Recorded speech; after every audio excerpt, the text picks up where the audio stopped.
right, so what we normally do, is anyone new to TAB, the Atlanta blockchain? Is this your first time coming? Hey, thank you so much for coming today. So we have a monthly free meetup. We also have other meetups and sometimes cross-promote other blockchain-related meetups. At the beginning, we go over all of our sponsors. The first one I want to go over is Hide.me. This is a VPN service that accepts Bitcoin. They provide a good VPN service that apparently they don't hold any logs on any of their servers. If you want to be a little bit more anonymous when you're browsing the internet, you can buy your VPN service with Bitcoin or another cryptocurrency, and then you actually tie a credit card to that service. So it's a way to browse a little bit more anonymously. Tyrion, that's the company I work for. We work on this idea of a proof engine where we anchor data that's outside of the blockchain into the blockchain. If you're interested in that, if you're a developer, come see me afterwards if you're interested in knowing more about Tyrion. Founders Legal, where's Yuri? You want to give a couple words about Founders Legal real quick? Hi guys, my name is Yuri Eliezer. I'm a patent attorney, an advisor here at the Atlanta Tech Village. I'm one of the founders of Founders Legal, and we've built a corporate and IP practice, and we love technology. A lot of the team members aren't just lawyers, but they were lawyers and engineers and scientists, and so we're really enthusiastic about the space. One thing I want to do is start a discussion. I'll be sitting back there after you guys come find me. If you're interested in tokenizing equity in your company, I know a guy that you could talk to. He's got a lot of words, and I do as well. So it's kind of a survey. Love to chat. Thank you. Happy to sponsor, guys. Hey, thanks, Yuri. Also, another one of our legal sponsors is Carlton Fields. So they also provide legal services, and especially if you're really going to get in where you're going to seek legal counsel, I would recommend looking at all of our legal sponsors. They can also help with security, equity stuff with ICOs and other blockchain related questions. Make sure to check them out. And if you need contact information for Carlton Fields, make sure to see me afterwards. I'll give that to you. Bitcoin Depot. If Brandon, pay attention. You're up. Okay, I'll do Bitcoin Depot. All right, so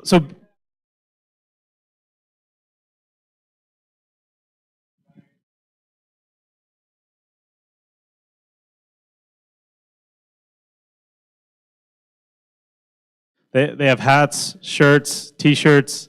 They have a graphic designer. Nothing that if you talk and it's not on the microphone, it doesn't get recorded. By the way. Just FYI. Well, anyways, Bitcoin Depot is one of our sponsors. Awesome people, Brandon Mintz, great guy. If you go to CoinRadar, I think it's coinradar.com, coinatmradar.com, or just Google Bitcoin ATMs. You can get to that website, atmcoinradar.com, coinatmradar.com.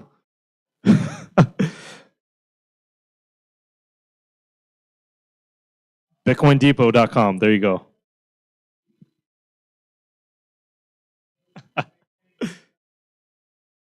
There you go. So BitcoinDepot.com. If you want to find all the Bitcoin ATMs in Atlanta, that's one way to find it. They have like what 40, 50 ATMs in Atlanta area, 50-ish. Yeah. So if you need Bitcoin, that is one of the fastest ways to get it. Is just go straight to an ATM. Our next sponsor I want to go Edge. They're branding themselves as Edge Secure. So if you see the billboard back there, they also have a little bit of stickers and swag back there as well. They're our official wallet sponsor. They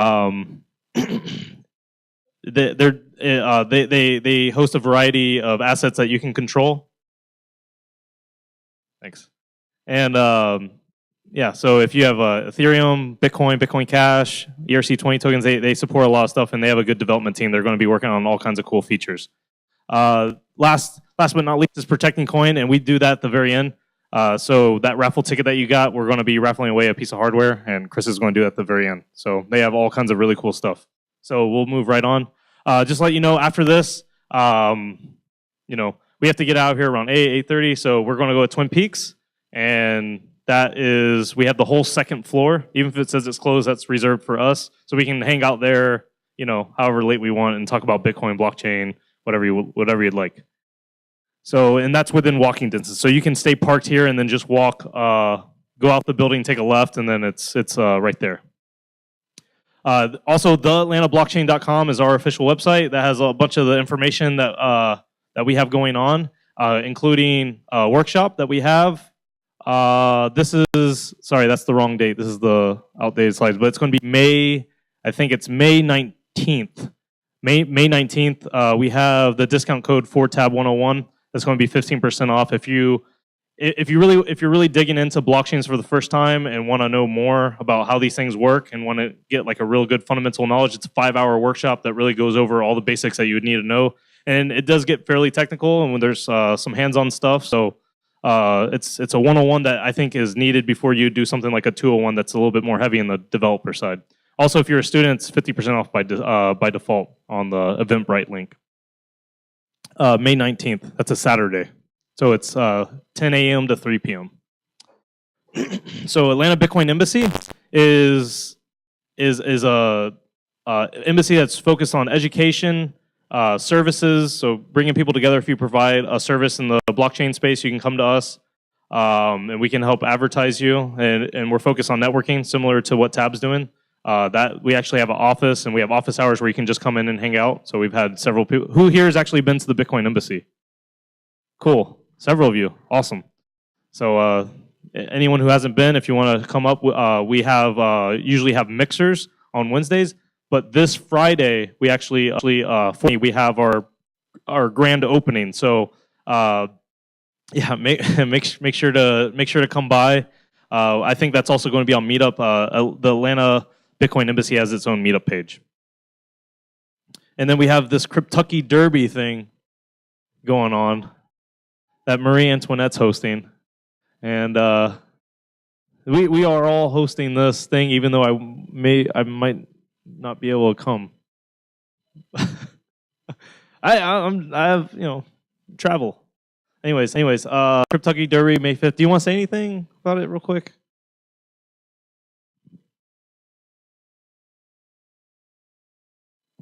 Hello, everyone. Hello.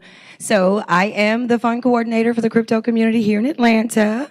And the Kentucky Derby is a chance for us to get together, people in the blockchain space, crypto, and to have a good time. Most of our meetings are just like this. We're here learning. Our brains are blowing up. But when we do our fun quarterly events, it's just meant for us to have a really good time socializing. And so the Kentucky Derby is May the 5th. It's a Kentucky Derby viewing party, so there's no horse race that'll be actually there. And then we're going to retheme the horses in crypto names. And the money that we raise is going to go towards the farm that we're going to be at because he wants to start a program for veterans, for PTSD veterans. So hopefully you guys will get a ticket, and we'll see you there. Thanks, Marie. All right, so let's start. And what the heck is EOS, Hyper Blockchain Governance Innovation? Who here has researched or looked at EOS before today? Wow, that's okay. Y'all might know more than me. Okay. All right, so first place I started when I was researching this was the white paper, and read through that. And if this is like one of the easiest white papers to read through. This is not like complicated at all, or compared to a lot of other white papers. I'll just put it that way. It kind of reminds me of a little bit of how Bitcoin's pretty easy to parse through, even though I think Bitcoin's a little bit more technical as far as it really goes into a little bit more of the math and stuff. This is, I would say, one of the most high-level, easy to read through white papers, which is good and bad. Doesn't really necessarily explain everything, like how things would be implemented, but it's an easy read. So you just find that by Googling like EOS white paper to find that. Another good source that I used to really dig in was EOS Go, which is the YouTube channel for it. And there's all kinds of stuff from Dan Lammer and all kinds of people on there. So the third thing that I used as far as my research was I went to the actual EOS Atlanta meetup, which they did that like 2 weeks ago or so. And Thomas Cox was presenting there, and he's the governance guy for EOS. and I was able to ask him pretty much every possible question I could think of, and he was able to answer all of the ones that he should have been able to. So that was great, because I would say a lot of times when you're digging into a blockchain project, you have a question that's actually really hard to find the answer to, and it's nice to just have someone there that's able to rapid answer those kind of questions. So that was awesome. So if Thomas ends up watching this on YouTube, thank you so much. That was an awesome Q&A session during your meetup.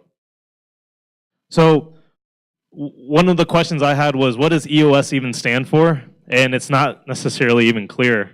I don't even think EOS really stands for anything. I think it's just EOS or EOS or whatever.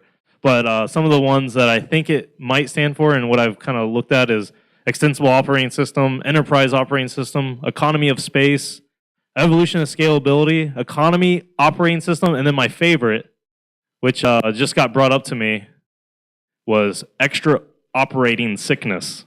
So thank you for the reference, Thomas.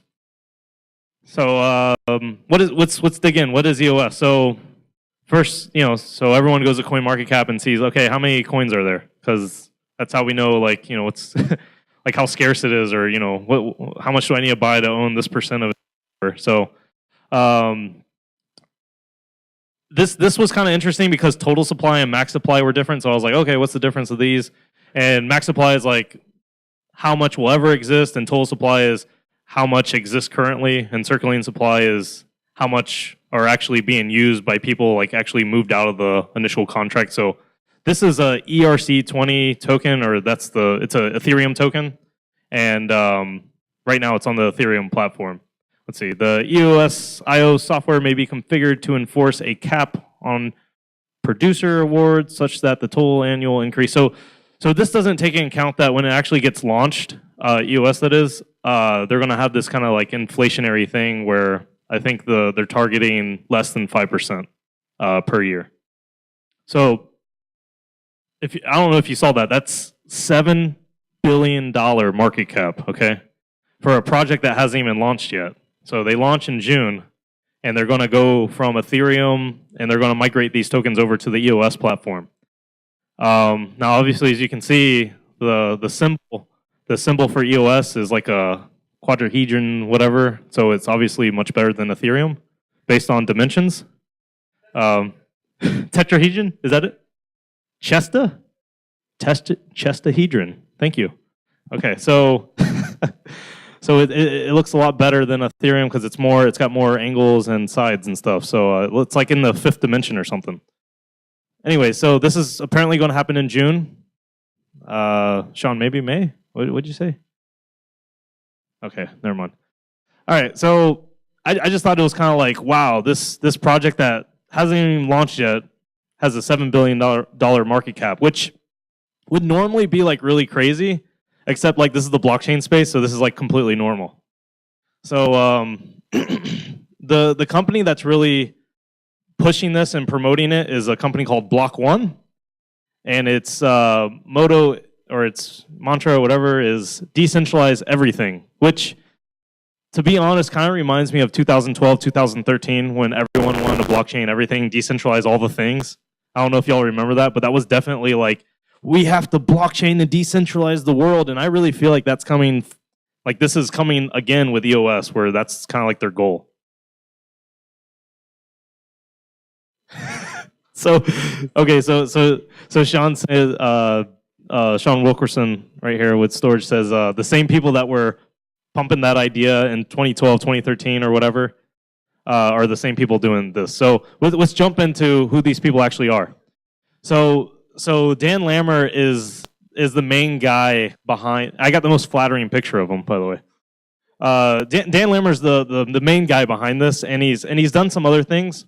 He's done something called BitShares and Steam, which are before EOS. And Dan Lammer, if you've ever watched one of his interviews, he's kind of like a libertarian.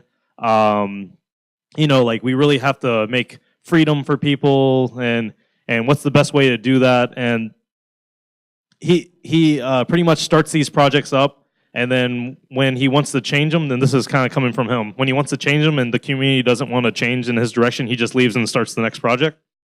And but he cites that after I leave, the price of it goes up, so it's almost like, a good thing, and I get to do what I want. I let markets compete. So he's all about like, okay, he cites like Austrian economics and like let markets compete and stuff.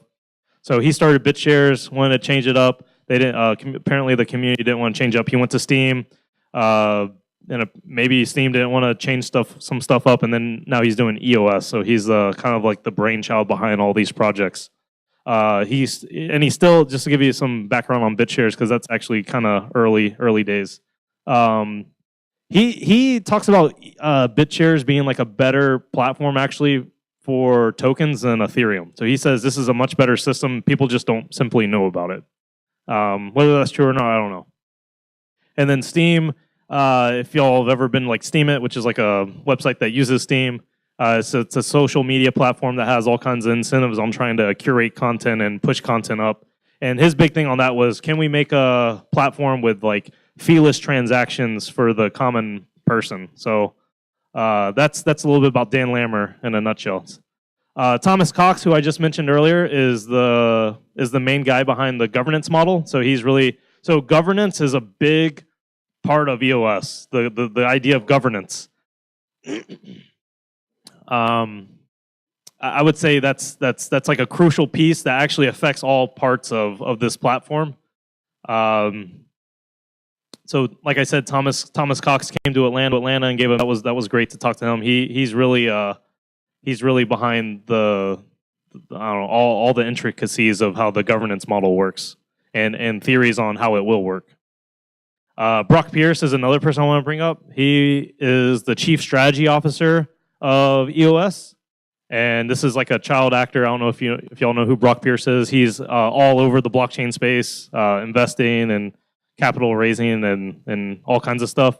But then he was like on John Oliver's show. I don't know if who watched the John Oliver bit. Oh, great! Like most of you. Okay, great. So this was hilarious. Dan Lammer, if you're watching, we know you are. Or sorry, Brock Pierce, if you're watching, we know you are. No offense, but that was hilarious. We have nothing against you, but that was funny. I'm not gonna lie. And then after that, he resigned as like the chief strategy officer. So that's a little bit about the history coming up from EOS. And back to Block One. So this is the company that everyone was involved with, and if you see it looks like a B and a 1. That's kind of cool. And let's talk about a little bit what they're trying to do. So like I said, they're trying to decentralize everything, and that means pretty much everything. So they have the first thing that Dan Lammer was like really big on is obviously money. So to have like this kind of utopian kind of libertarian, economy and culture, you need to have freedom of money. So he's big on like you need governance, but not a violent government. So it's actually we don't. It's like government is actually okay as long as they're not violent, and he wants to make like a transparent, non-violent government, kind of like on top of this. So first thing you need is money, and he wants to use something called delegated proof of stake instead of mining, which is like what most blockchains use that are popular. And we'll be talking a lot more about that delegated proof of stake. It's going to be smart contract platform. So similar to like how you think of Ethereum has smart contracts, which is it's a platform where you can make kind of generalized smart contracts. You don't really know what you need. So generic and open. In the future, they're talking about having parallel processing, and this is apparently going to be new with EOS because no other blockchain is doing this. Whether they implement this or not, I don't know, because still the platform hasn't launched yet. And then even then, they're saying this is going to be in the future. So this idea of things being done more efficiently and at the same time, for familiar with parallel processing.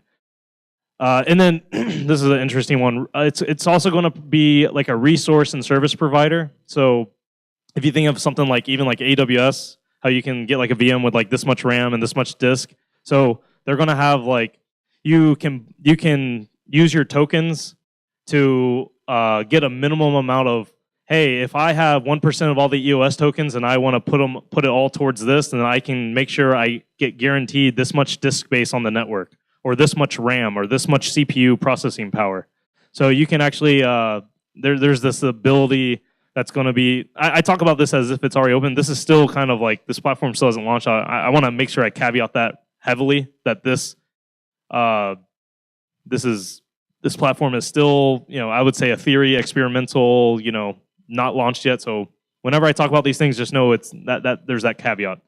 But the idea is going to be there's going to be this ability to stake tokens in order to get resources on the network, such as that memory, CPU, disk space, bandwidth, stuff like that. The other piece, and like I said, the governance part of this kind of wraps into every facet of EOS. This governance idea, and kind of built-in Oracle system of humans. They can do all kinds of things. So they can fix things without hard forking because it's part of the protocol to fix things. So they can, if something's wrong, they can just fix it. They can include like, hey, if this person's been identified as like some kind of weird terrorist person, they can freeze your account. They're big on code is not law, law is law. So it's really big on the intent of the code, not what actually like, oh, this bug was found and now this hacker can steal, millions of EOS. Well, no, we're not going to allow that. They'll just go back and fix it. And it kind of has like this built-in DAO system. So if you're familiar with the DAO, it's like a decentralized autonomous organization that can fund different projects. So they have this idea of funding projects as well. So it has like pretty much everything. So, and it has this idea of accounts and account recovery features similar to, I think Steam has some kind of account recovery feature, and you can make like accounts that are a little bit more personable, like actually like 12 characters of like normal text versus the public address that you'd normally use with a blockchain. They also have this idea of constitutions, and you can ratify and change those constitutions based on a majority. So if you think about this, like what I said earlier, like decentralize everything, they're literally going for like the whole gambit of like everything you could possibly think of that blockchains could possibly ever do in totality, in my opinion. So to me, it's kind of like EOS is like taking on the world as far as like making a new kind of, like they're trying to really bring this to be like this new internet, this new like world kind of like platform. But it also might end up like this, where it's just this kind of useless like jack of all trades blockchain that doesn't really do anything good. So I think there might be some trade-offs with trying to be so ambitious, like because they really are. This is probably the most ambitious project I've ever seen, and I would say less ambitious projects have fell flat on their face and failed. So whether this is a good idea or not, I don't know, because maybe the idea that they're going for everything is the right solution, because a half-baked idea maybe isn't as good as a fully, baked one. But I think everything's really to be determined. Because it also might end up like, oh, this is like the utopian blockchain that we've been waiting for, and this is Dan Lammert's going to save the day, and no one's going to die of cancer, and we're all going to have like unlimited energy, and everything's going to be great. So who knows? Like I'm just saying like this is the opposite of the end of the spectrum. That's, I would say, a little bit less likely, or a lot less likely. So to go over like the money piece, so maybe I'm just going to run down through some of those outline bullet points, and really probably focus on how governance works with smart contracts, and a little bit about like how resources are allocated and stuff like that. And before we jump in anymore, just give you a little bit more of outline. At the very end, we'll have Q&A, and then we have this mic here, and maybe some other experts will come up and help answer some of these questions. Who knows? So money is like that thing that you learn about that you never really questioned until you heard about Bitcoin and got into Bitcoin or other blockchain stuff, and then you're like, wow, what is money? I don't really know now, because everything's just ones and zeros in your bank account. Who knows what's solvent? And I even have like a Chuck E. Cheese token up there, because that's a type of money maybe. That's just as legitimate as anything else. But so EOS is money. I think that's kind of easy for people to understand that's been in the blockchain space, and they understand like, okay, these people are trying to make these cryptocurrencies. The delegated proof of stake part is, I would say, really new and different. Something interesting that Dan Lammer says about proof of work blockchains like Bitcoin is kind of like delegated proof of work.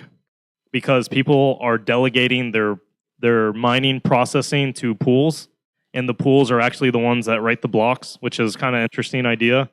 Delegated proof of stake is very similar to that concept. So let's jump into delegated proof of stake. So the whole thing with like, okay, why aren't we just mining? Because mining to me is like the de facto way a blockchain runs. Well, it's because that polar bear is about to fall into the cold water, and we have to save that polar bear and global warming and centralization in China and stuff like that. So that's why like mining is looked at as like evil by a lot of like people trying to reinvent a consensus method. So, and what's funny is like when you research stuff like proof of stake and delegated proof of stake, it really actually makes you it makes you appreciate how simple and beautiful and like elegant mining actually is, which is kind of funny because it's to me it's a lot more it's very easy to understand, and it solves a lot of the problems that proof of stake runs into as far as fairness and distribution and all this other stuff. So when you research into these consensus methods really deeply, it actually makes you go back to mining and be like, wow, they actually solved a lot of problems doing the mining part. But to go back to that polar bear, because we still want to save him, and mining is waste electricity and stuff like that. So the idea is like we want to make something better that scales better, that is faster and doesn't require people burning electricity. So you have to think of a new way for everyone to come together and agree on truth. Like I said, with Bitcoin mining, it's really simple. Whoever finds the block, that's the truth, and they can broadcast it to everyone and validate that yes, you actually did the work and proof of work.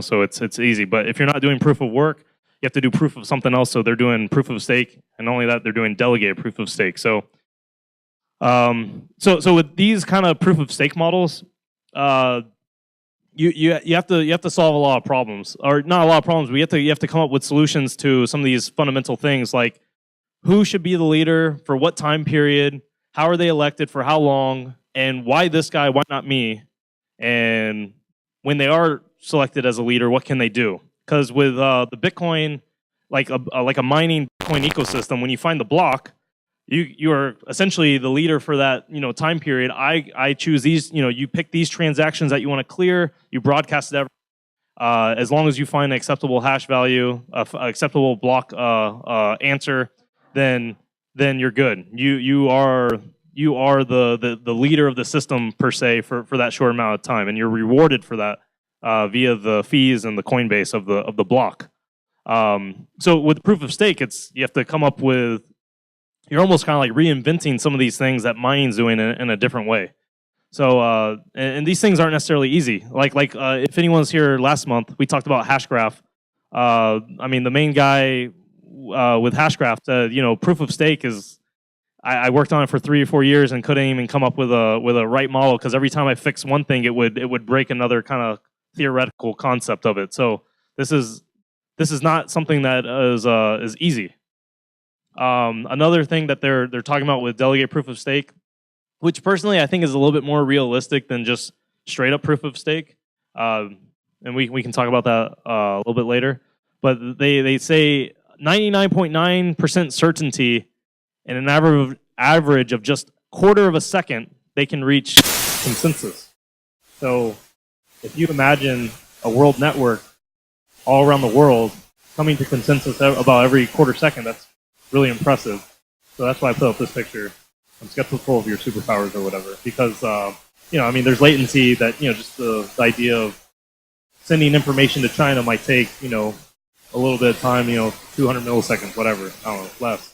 But still, it's this idea that everyone can come to agreement that quickly means that you have a very fast network that everyone subscribes to.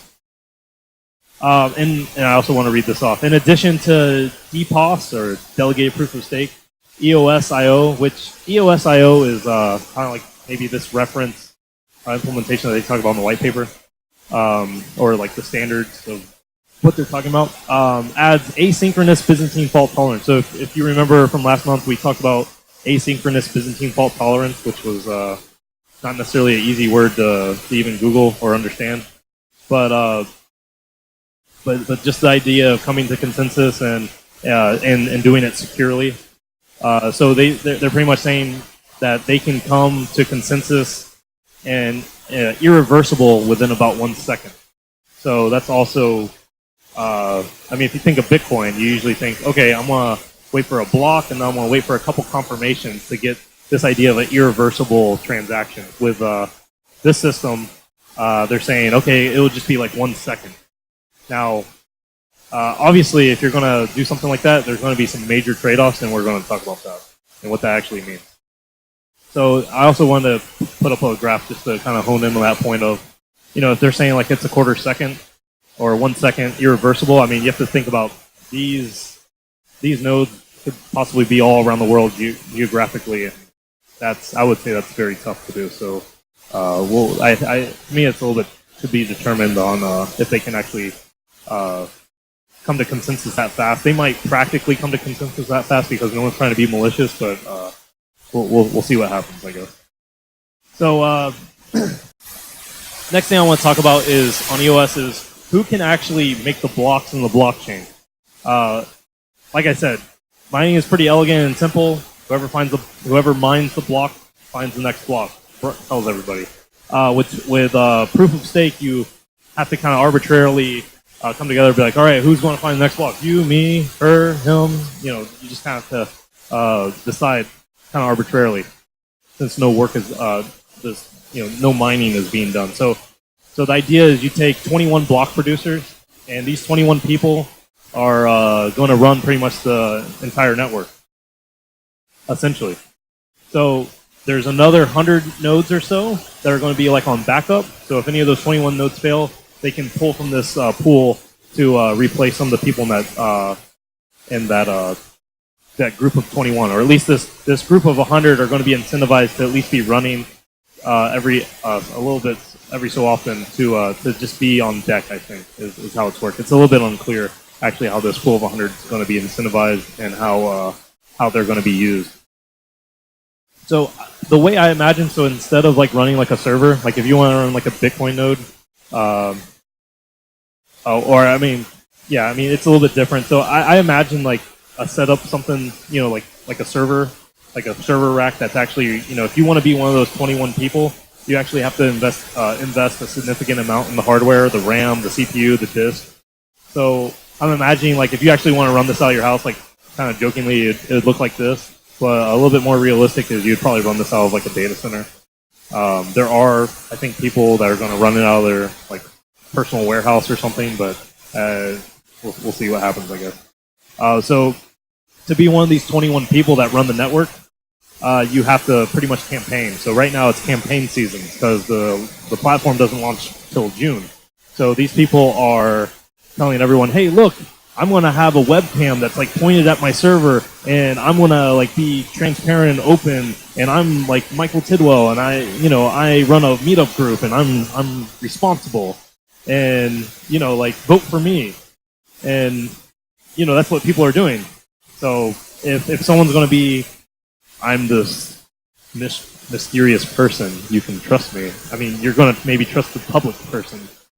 So I see pretty much all 21 of these people being public entities, whether they're public individuals that are competent, or pretty much a company or a group like Linux Foundation, just like a general group like that. I kind of see those as the people running this network, and I think that meshes with what I've been told as far as the people who are doing good campaigning right now. So the delegated part is the voting. So the people finding the blocks do get, so the 21 people that find the blocks are getting rewarded. But if I am like a small fry and I don't have that many EOS coins, I pretty much just pick 30 people that I want to run, be the group of 21, and I could vote for myself, right? I could vote for myself, but if I win, then I'm kind of screwed because I'm not like set up to be a node, but so you pretty much just pick 30 people that you would like to be nodes on the network. So this person in China seems legitimate, he's good. Oh, this person in the US is good, and this person in Europe is good. So you kind of figure out who you want to vote for, and you vote for your top 30, and then out of all the votes, the top 21 people who get the most votes actually end up being the block producers. So that's how voting works. I would like to say that when you vote, the idea is you lock your coins up for 6 months. So if you want to, pump and dump or whatever, if you want to get in and get out, you can't because you're locking your coins up for 6 months. So if since when? Oh, okay. I want to make a correction on record. They changed it from 6 months, which is the research I did, to 3 days, according to expert audience, collectively. The expert of us collectively. Thank you.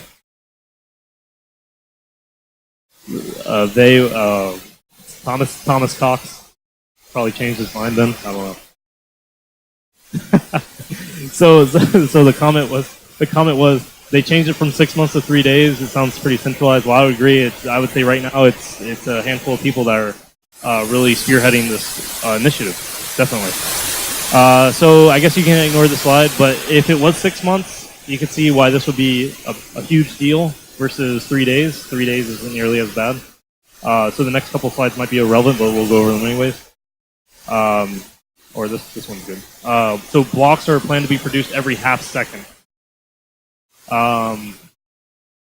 That's extremely fast. If you think about Bitcoin, it's like every 10 minutes. I'm going to kind of go to Bitcoin as our de facto kind of comparison example since Bitcoin's the most popular and I know the most about.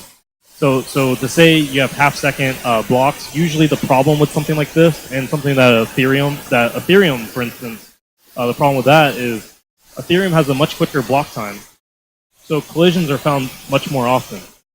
And there's something in Ethereum called uncle blocks, where even if you have a collision and then it ends up that your chain isn't used, you still get like a partial reward because you're trying to at least secure the network. So to have the idea of half-second blocks, you would think, wow, collisions must happen like all the freaking time. Even if it's just 21 people, collisions every, half-second blocks, you're bound to get collisions all the time. Well, the way they solve this is they have a pre-ordered system where you find a block, then I'll find a block. So I'll wait for you to find a block, and if you don't find a block within a half second, then we're going to just skip you. So they have a very, very planned out way of how they're going to find blocks as far as who is eligible to find them. So if you remember from last month's meetup, we kind of talked about epics, slots, slot leaders, and electors with Cardano. I would say this is fairly similar. And our big thing was like, oh, this whale, it's electors can just, vote for themselves and then get more money. Well, same thing I think applies to EOS. But when I brought that up to Thomas Cox, it's more like, well, if they're doing a good job, then they should get paid more. So I'm like, okay, well, if that's a trade-off that you're okay with, then that's fine. Because it's not like with normal POS, the amount of coins you have actually determines how often, it is that you're going to get these coins. And that was like my big kind of thing with EOS is, well, you're going to maybe get one person who's acting like they're 15 of those 21 nodes. But since all these people are going to be public, that's how they solve that problem, which is like every time I had like a issue like, oh, this will never work. It's like, well, this. I'm like, oh, well, that's a big trade-off. So that's why I think the people who run this network are going to definitely be public. And to also go back to our Cardano presentation from last month, there's the slots inside the epics. So the slots were almost like slot leaders that were going to like find that block per se. And whales get fatter, but that's okay because they're doing a good job and they need to be making money to host software and have good availability. So to them, it's not necessarily a big deal because there has to be 21, and each 21 of those people are on even playing ground. So even if you are getting a lot more EOS, it doesn't affect your ability to make more blocks out of the 21 people, if that makes sense. So to be a little bit more specific on how EOS works, blocks are found every half second, or at least that's the plan. Like I said, if you for some reason can't sync with the network, or if you aren't going to make your block for that half second period, you're just skipped and they move on to the next one. They have something called rounds instead of epics, where there's 126 slots in a round, and if you do the math, that's about 63 seconds in between rounds. So these are pretty quick rounds, and out of those rounds, each leader will make 6 blocks. Or if they decide to do it completely fair, if they're 21 times 6 is 126. So that's kind of how the system's going to flow as far as who gets to make blocks. Which is, if you're running a node, about every minute you make 6 blocks, and you're guaranteed a pretty steady income. So I would say it's definitely a business running one of those nodes. It's definitely an investment business. So people campaigning to be one of those nodes are really trying to probably make that their business. So besides voting, what can you do with these coins? Off the bat, the idea is you're going to be able to get bandwidth and get storage space. So I don't know how that gets with storage. Maybe this is like a lot better than storage. Who knows? I don't know. But I mean, a big thing is going to be services like resources. So disk space, CPU, and RAM, and these things aren't necessarily easy to provision on a decentralized network like this. Maybe like a centralized network, it gets a lot simpler. But a lot of these ideas work the way where you stake coins to get like some minimum amount. And if there's a lot of load on the network, well, at least you're guaranteed at least that minimum amount. And if there's not that much load on the network, well, maybe you can still use more percent than you've actually staked resources for, if it's just available. So I guess we'll see how that turns out. The smart contracts. So smart contracts is a big part of EOS. And to me, I think EOS is, like I said, very, very ambitious, and they're doing things that no other blockchain. I think they're tackling some of these problems in an interesting way. I'll just put it that way. I think they're very knowledgeable of the problems that usually are faced with smart contracts. I'll just put it that way. And they're attempting to come up with answers for them.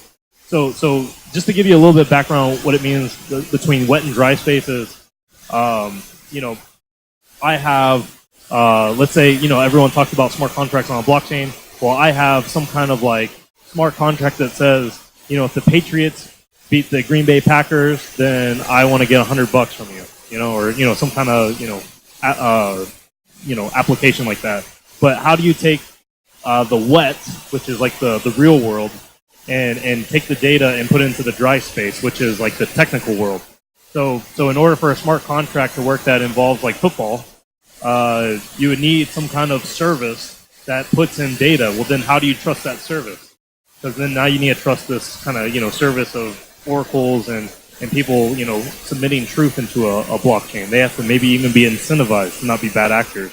So it gets complicated as far as that stuff. So the way they solve, so their version of solving the wet and dry space is using humans. So another example of this is Augur. So Augur attempts to be a prediction market, which would essentially help understand, help bring information from the wet space into the dry space. So when I say Oracle, this is kind of like who you can imagine. This is like how can we get this information of this sensor to know if these if this food's going bad, so we can trigger this smart contract? Well, we just send Gandalf in.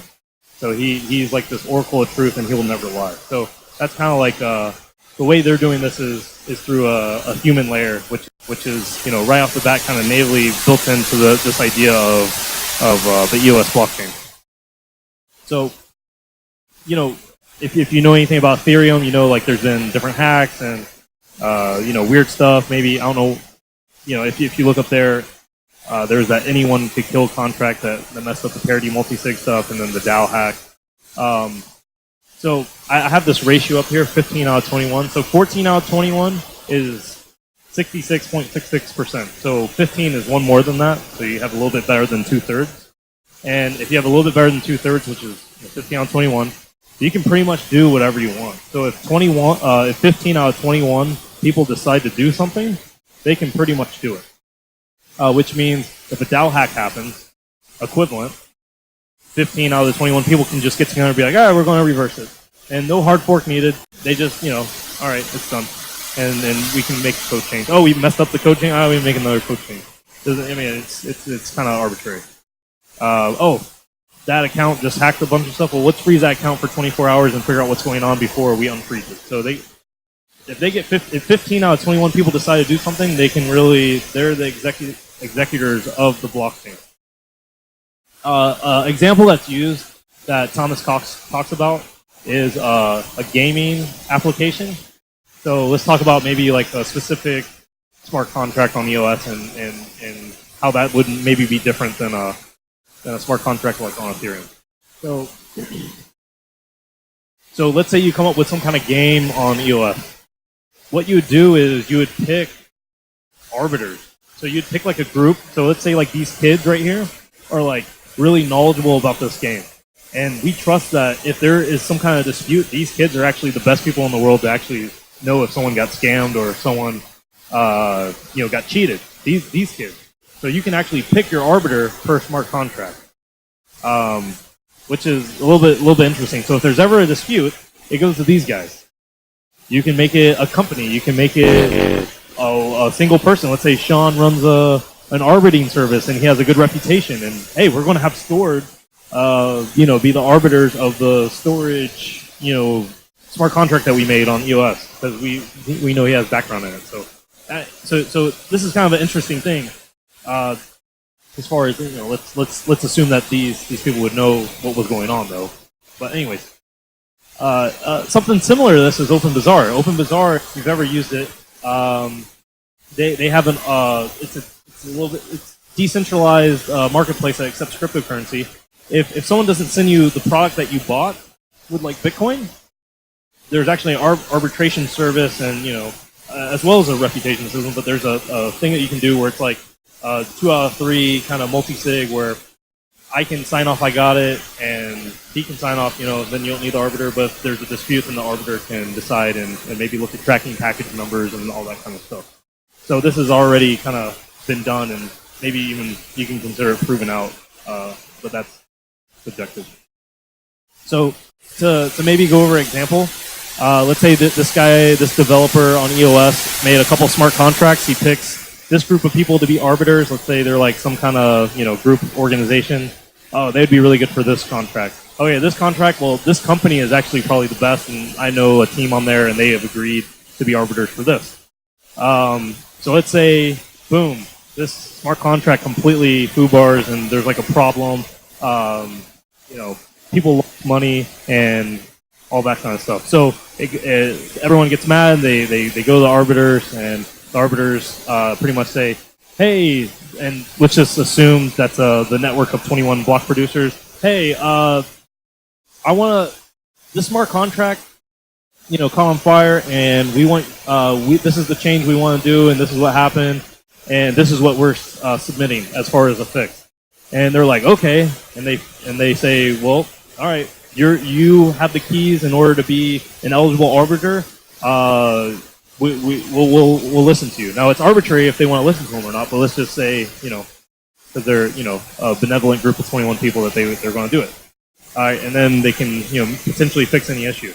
So this is maybe a very abstract, high-level way of how that would work. The other really interesting part of like a smart contract and this platform is this idea that Thomas Cox, I've heard him say, I don't know if it's anywhere in the white paper or anything, but this kind of stuck with me is code is not law, because if you went into Ethereum or knew stuff about Ethereum, especially with the DAO hack, code was law. The hacker that took the money, well, he's not a hacker. He was just using the network. Code is law. It was made that way. But they're big on law is law. So they have this idea of a constitution and having every smart contract subscribe to this constitution, essentially. So I kind of just want to read this because it's to me it's like, wow, really? And It's every transaction broadcast on the network must incorporate the hash of the Constitution. And if you don't know what a hash is, that's just a fingerprint of the Constitution to prove that these are the specific details of the Constitution I'm subscribing to. So let's say the whole network decides that this is the Constitution. Well, if potentially you don't include the hash that you recognize that this is the Constitution, then maybe your transaction doesn't get propagated on the network. So it's kind of weird. I mean, it's almost like it's unnecessary data, because then it's like everyone by default agrees to it. I don't know. It's kind of like a thing where it's like a checkbox that's getting recorded every time, which is kind of interesting. But if you scroll down, it's like, oh, I do agree to the terms and services. This is how I kind of see that. Like, you're not going to ever read it. You just click OK because you know you have to, otherwise your stuff isn't going to work. But anyway, so you incorporate the hash of the Constitution as part of the signature, and thereby explicitly binds the signer to the contract. The Constitution also defines the human readable intent of the source code protocol. The intent is used to identify the differences between a bug and a feature when errors occur, and guides the community on what fixes are proper or improper. So this is kind of like the law abiding. So, I've also heard that it might be like there's this general kind of idea constitution that you have to subscribe to, but then local communities, like even like geographically, can subscribe to other kind of constitutions or more specific laws. And I asked Thomas Cox a lot of these questions, like, well, what if like your jurisdiction doesn't, allow this to happen? Well, maybe that block producer doesn't hold that data. Or something. I don't know. It got kind of interesting. But if you think about this, to me, they're really making like a three-branch government system where the executive branch is like the block producers, the legislative is like pretty much everyone on the network, including the block producers. Don't forget that.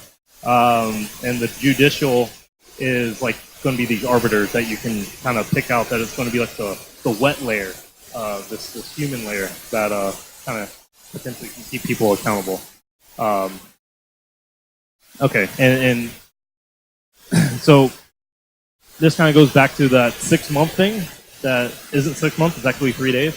Well, what I was going to say was, well, if you're really rich, you can afford to vote more, so that legislative part, you can afford to actually stake your coins, because if it locks up for a time period, and let's say, oh, I need that money right now, I can't afford to stake it for, I guess now it'd be 3 days. This kind of diminishes its importance now, but the idea would be if you don't have that many EOS coins, then staking 5 coins maybe is like a lot.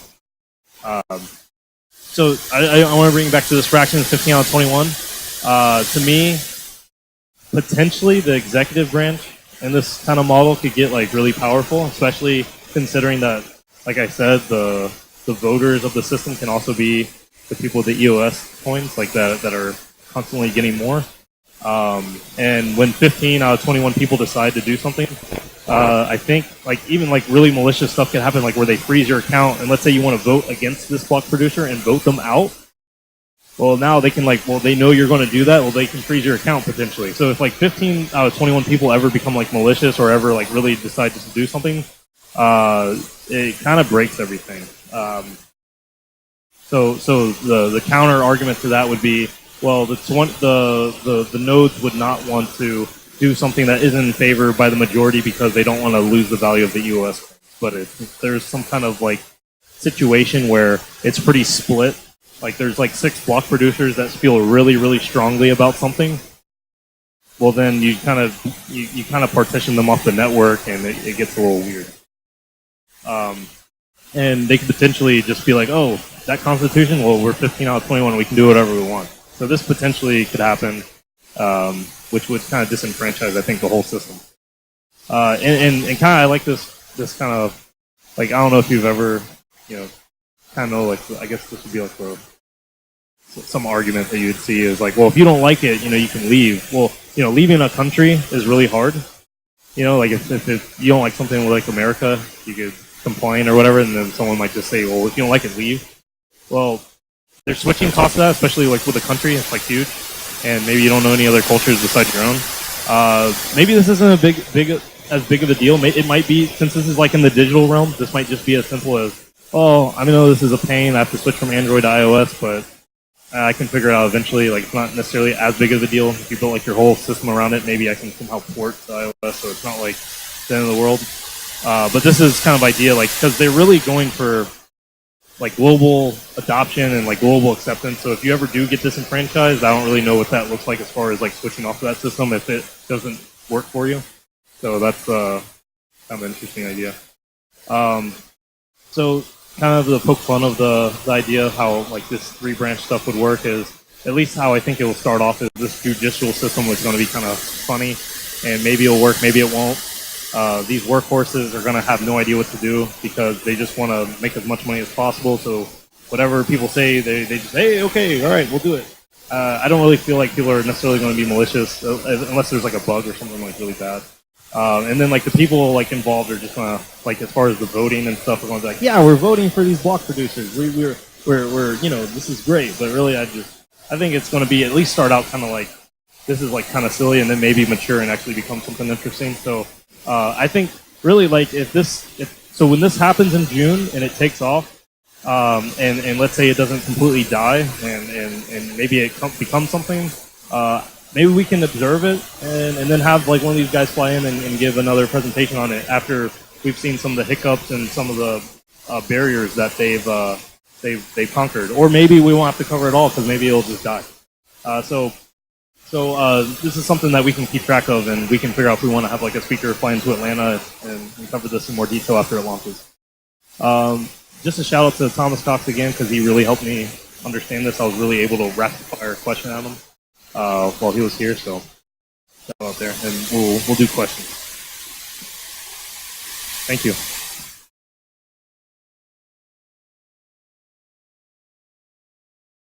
Does anyone have any questions? We have a mic stand up here. I don't know if you'll want to.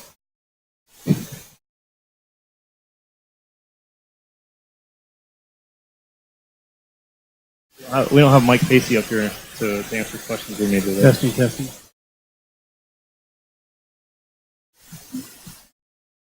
So the interesting thing, kind of going through EOS, is it's funny. It bears a lot of similarities to BitShares. Kind of the governance models, the delegated proof of stake, some of these issues and solutions. And so if anyone's like really interested in EOS, I recommend you take a look at the history of BitShares. Because I think it's going to be a carbon copy. And just to play devil's advocate, because I'm not necessarily like an EOS fan by any means, to play devil's advocate, Dan Lammer would say, well, out of all these things I've learned from Steam and BitShares, EOS is going to be great because I've learned so much in the blockchain space from these other previous projects. So, yeah, take that for what it's worth. They all follow the same trend every time. It's interesting. It's definitely there's definitely some improvements on the model, but we'll see where it goes. It's definitely going to be interesting. I think this is the new DAO. Like, it's exciting. It might completely burn and crash, but it's going to be exciting regardless of what happens because this is like their ambitions remind me of the ambitions of the DAO, where the DAO was just absolutely crazy and obnoxious. How much money got put into it at the time? You know, that's back when like Bitcoin was like $1 billion market cap. You know what I'm trying to say is this was like this reminds me of the same hype and sensationalism and the same kind of like, oh my god, but what if? What if this works? It's either going to be really cool or someone's going to go to jail.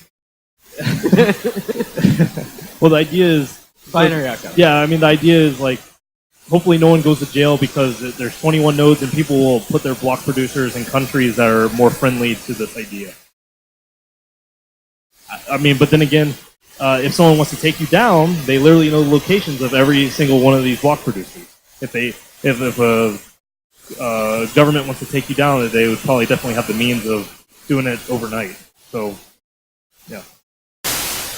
So you're saying like this fundamental idea can't necessarily die.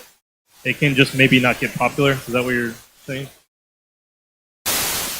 So I would just say like transparency is a I would say, one of the key concepts to public blockchains, but transparency doesn't protect you from transparently getting screwed either. I'm not necessarily clear on what slide exactly you're talking about. I don't know if you're talking about this one, like where it burns here.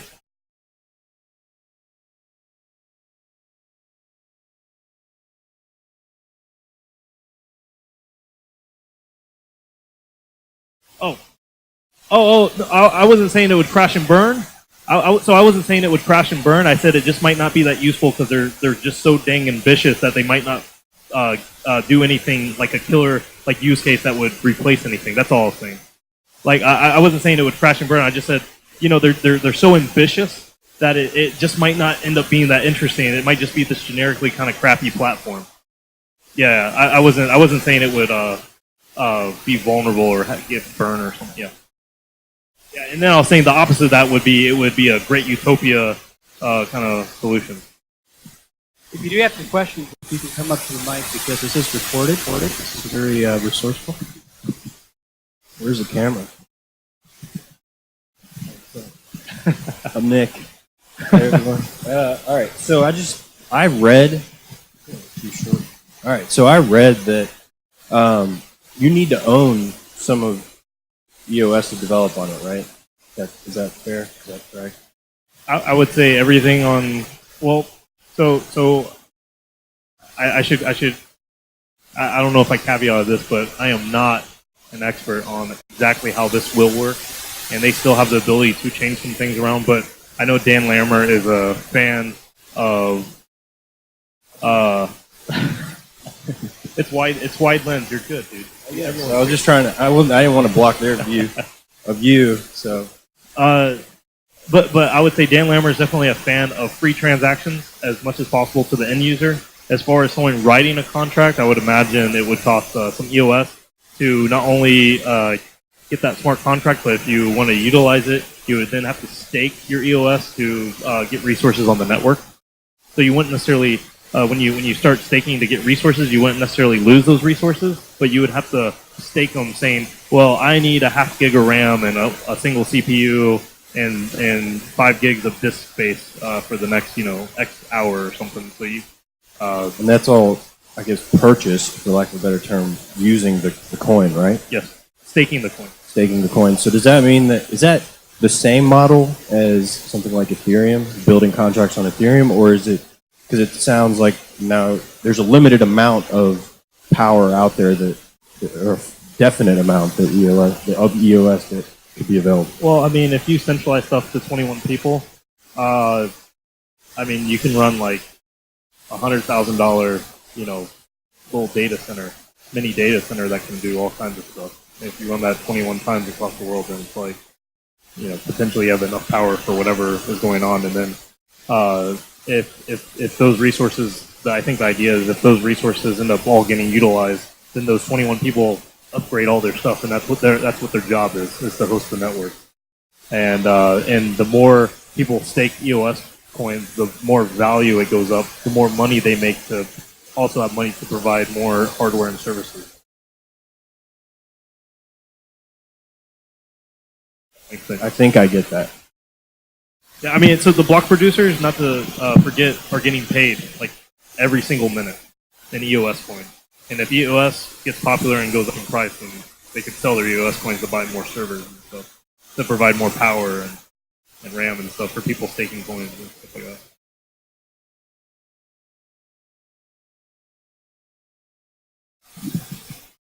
I have like 2 questions. One is really quick yes or no, and the other order. First question is it an open source? EOS is open source, or it will be in June. So I haven't looked at the source code.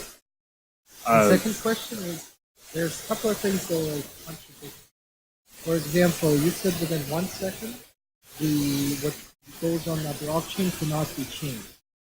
Yep, that's what I said. I don't necessarily know if I agree with it, but that's what I said. But then there's other aspects of the system that says that anything that's on the system can be changed. Accounts can be recoverable. I see where you're going with this. And yes. Furthermore, who's going to pay the people that are like the wet layer? where's the money gonna come from to compensate them? So that's a good question. As far as so let me see if I can address those two questions in order. So the first one was the mutability essentially of the blockchain. And, blockchains are always considered to be immutable. Well, this would be a pinned fix. So they wouldn't have to hard fork to fix it. It's just part of the code that they can go in and change previous stuff. So, well, you can see that it got changed. Practically you are changing it, and that's a trade-off that they want. That's a feature that they want. If a bug happens, that's a bug, not a feature. They want to be able to change it. If someone does something they don't like, they want to be able to change it, which has trade-offs of if someone's malicious and someone whatever. But and then your second question was wet and dry. Who's going to pay the arbiters? So they potentially, if just kind of like similar to OpenBazaar, if you want to use an arbiter service, maybe they take 1% of the cut, and that might give them incentive. I also feel like there would be like free arbitration services. Like for instance, Block One, the company, might be like, hey, we want to just pump this coin and make it popular and have everyone go on it. We'll be a free arbitration service for XYZ kind of smart contract.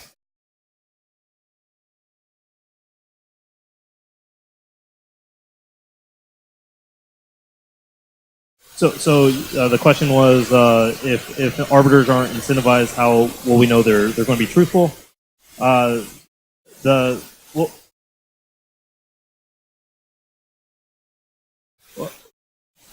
I was going to say the person writing the smart contract can pick the arbitration service they want, and the idea that Thomas Cox says is, hey, I want to write a smart contract, and I want to make these 3 arbiters available. So when you use it, pick which arbiter you want, and we'll use the one that you want. I'm going to give you a list of 3. So you pick the one you want, and then we'll agree on that one.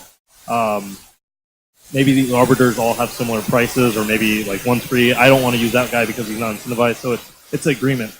I mean, the people using the network can choose if they want to use a free service, which might have defects, such as not being incentivized to report the truth, or they could use a paid service that has a better reputation. I don't know. So, yeah. It's really flexible in that aspect. So I'm curious, is there any incentivization or checking for these, 21, I guess, super nodes or whatever you call them, to actually run their own hardware? Or is someone just going to be like, okay, I'm just going to put this in like Amazon or Google or Microsoft and call it a day? So I think this is the biggest thing that we should be talking about is these 21 people that are, running the network. Because I thought it was funny that I heard Andrew, the guy who runs the EOS Meetup, say, yeah, I'll have this guy said he'll have a webcam pointed at like a server. I'm like, how do you know that's the server running the software? Like, it's like, how are you going to know like I'm gonna put like a loop like on a video of like the last minute and just keep looping it like like some movie where it's like they're hacking into a bank and they just keep looping the last like minute for like ever. It's like people are like, oh yeah, the server's running. I see it running. So it must, I don't know, like I have no idea how they're going to enforce that. And I think what you're really going to have to do is go off the reputation. People doing kind of cyber analytics on. Wait a minute, why do I keep getting the first message from that node from this area where it should be from this area if he's really from this geographic area? I mean, it might be something like that. I don't know, but I think there's no really good way to prevent someone from just running in the cloud. And I don't know if that's a problem. It might be okay that it just Google and Amazon and Azure run EOS eventually. I don't know. Well, looking at like how this normally plays out in practice, I almost guarantee most of those nodes are going to run it on some kind of cloud service, and it's going to work on all fine and dandy until you have a major issue like DNS outage or one of the large services goes offline, and then this EOS just stops working. Or maybe the network partitions and something really weird happens, and they have to get 15 out of 21 to mend history and fix everything. I don't know. Like to me, it's funny because they kind of like know like this is hard, so we're like, plan B is we just fix it. Like we just we tinker with it and we fix it because this is like I think that's like the the answer to a lot of these things.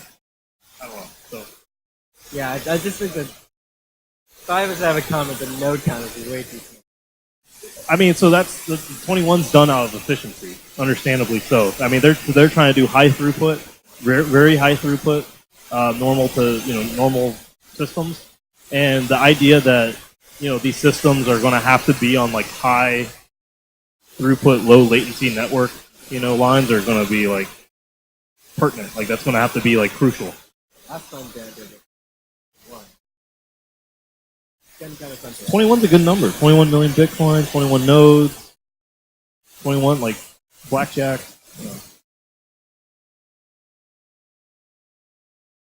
So, do you know how much the buy-in is to get a node, and is there anything blocking you from having more than one node? So I'm not sure if there's a specific stake amount that you need to run a node, but I do know that this is based off of voting. So I don't know if there's actually an individual requirement for staking, but I think the biggest thing for running a node is like, let's say we want to run Atlanta EOS nodes, right? Which would be like cool because that's like constant income, and that would be like someone who's really into IT systems would want to do potentially. If you want to do that, you would have to campaign and get votes. So like I said, that legislative part is everyone with EOS, and I was wrong about the 6-month voting period. It's a 3-day voting period where they vote for their top 30 block producers. If you're one of them and you make it to the top 21, then you're making money. Now, I think the scary part is you could get all this really expensive hardware and servers and like a whole rack, and then you get voted to 22 and someone like barely edges you out, and now you're not making money anymore. Which is like, wait a minute, I was making like $10,000 a day, now I'm making $0 a day. So Sean said, Big Sports tends to run in the cloud and just turn it off if you don't become a block producer. Yep. Okay. To kind of go off what y'all were talking about, anything I've the concern people have in crypto that they're putting out, because I've read and used, you don't guarantee any value to. There's no inside. So all the conspiracy negative. I feel like I haven't seen almost anything about how the delegated proof of stake. Anything that I've seen Daniel talk about, they all have an answer. What is going to do this? What is going to do that? That's the real world portion of it. And I maybe too focused on the real world. Why isn't it just going to be another victim of human condition? This is a valuable thing, I'm going to do it to get those 50. You have the real world campaigning, as we know, basically as a government. Yeah, I mean, it might start off where it's like, for the first like 3-4 years, like EOS runs like fine and dandy, and then it gets popular, and then like you have like really perverse incentives from like big players to like do certain things, and that's like why I brought up this slide right here, where it's like you maybe built like your whole like business and infrastructure and all this stuff, and you're like relying on this network, and it's like, wow, they completely like, I don't agree with this anymore. Like I'm not in line with the belief system of EOS anymore. Well, I don't know how hard it is to switch. I don't know. Maybe there'll be a competitor EOS where it's like, hey, we are like, almost like Republicans and Democrats, where it's just they're trying to appeal to more, I don't know, people. So I mean, this is a weird system because they're literally trying to do everything. They're trying to be a service provider, like Amazon, and they're trying to be a government, like the United States. And they're trying to be a cryptocurrency. They're trying to be everything, and I think this is a grand experiment that. So if you look at history, most grand experiments have been awful, except Bitcoin. And if EOS is a successful grand experiment, then we're making history by even talking about it right now. So. Yeah. And then just one follow-up question. As far as Ethereum,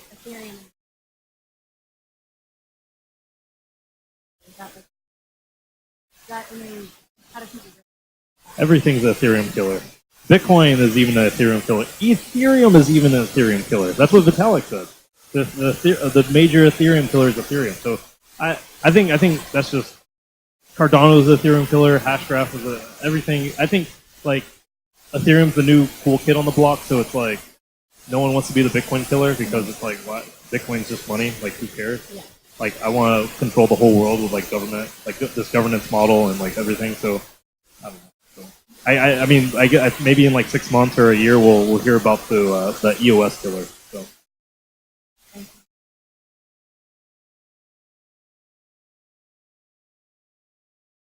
This will be last question, and then if you want to talk more about blockchain, socialized network, we'll go to Twin Peaks.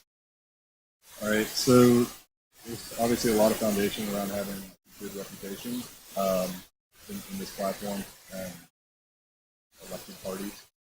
So maybe you could humor us and answer the question that maybe some of us know, maybe some of us don't, but does Bitcoin have anything that is based on reputation and making decisions on the network, or is it really just every full mining node is treated as a neutral? That's a good question because there might be something I'm not thinking about. The question was, I mean, you're asking about similarities and differences between this and Bitcoin, and does Bitcoin have anything based on reputation, or is it just so? So I want to say that as far as the blockchain tech, the dry piece of this. So if we're just want to talk about the dry piece as far as like reputation on like can you show reputation in the dry space of Bitcoin? I would say Bitcoin's, like I said at the beginning, elegant, simple, and it's actually like you don't need it. You know, because the incentives based on mining are enough to make the network run. There's no other added complexities. So when you learn about all this stuff and like how it's like a 3-part branch governance system with smart contracts and proof of stake that's delegated, it's like makes you look back at proof of stake and be like, wow, that's actually really simple and it works. And it's like proof of work. Yeah. So I don't necessarily have a good answer for you. There might be something I'm missing. But I can't necessarily think of anything out of the box. So.